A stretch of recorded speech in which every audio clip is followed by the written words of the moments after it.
Most 23-year-olds have only one person to think about, and that's themselves. Unlike in generations gone by, people are choosing to wait until later in life to settle down, and as a result, a person's 20s are often dubbed their selfish years. It's a time when they have relatively few responsibilities, which means that they can change career multiple times if they want to and explore everything in life that interests them. This often results in young people having an extensive list of Facebook friends, even though they only interact with a handful of them. From people they went to preschool with, distant relatives, and, naturally, the best friends they've drunkenly made on nights out. So when 23-year-old Tommy Connolly got a Facebook friend request in 2015, the last thing he expected was for it to change his life forever. Tommy, who lives on Australia's Sunshine Coast, had just been contacted by his teenage cousin Angela to protect her identity. Her real name has not been used. He hadn't seen her in 10 years, and a few weeks later, the 23-year-old became a father and a grandfather. When 17-year-old Angela contacted Tommy, her life was, to put it bluntly, a mess.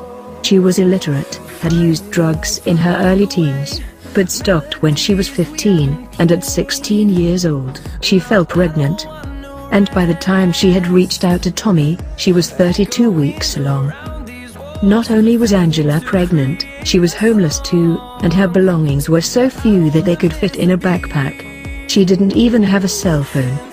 It was for this reason that authorities were keeping an eye on her so that her child could be put up for adoption when born.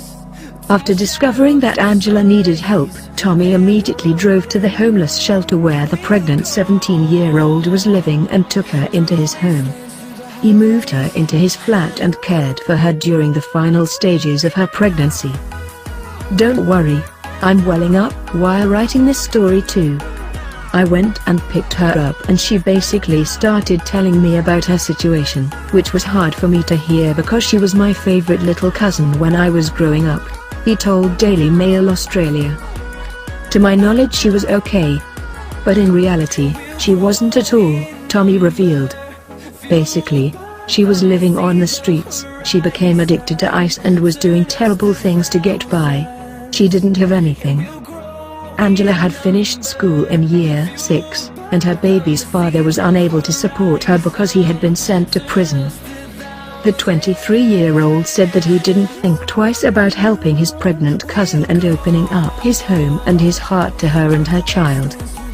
It's not her fault, she's just a little girl who needed help, he said.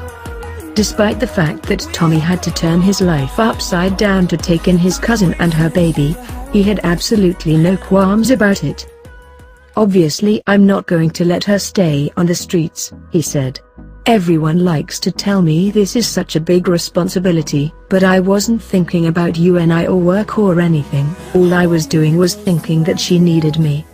Prior to getting a friend request from Angela, Tommy had been at college, but was on holiday, and had been working part-time for a grocery wholesaler. He had $2,800 in savings, which was just enough money to get a bigger apartment from him and his 2 new additions. Tommy was also a keen athlete with a bright future ahead of him, but he quit training so that he could legally adopt his cousin and her baby and work more hours to support them. However, he did return to college as planned in March because he didn't want to jeopardize his education. And it was on March 17, 2015, that Angela gave birth to a healthy baby boy she named Joshua. Tommy ended up finishing off some of his college assignments in the hospital waiting room. I went into UNI the day after. I hadn't slept but I needed to do a presentation, he said. 4 weeks on from Joshua's birth, Tommy's life consisted of working 3 days a week to support his new family and going to college. This meant that he had very little time to spend with his friends, but he said he didn't mind the impact it was having on his social life. My closest mates are from training, so they're athletes, and they don't go out all the time, he said. Most of the time they work, train and study, so I'm around a good crew of people. After deciding to share his incredible story online, Tommy received countless messages of support from Australians who admired his selflessness.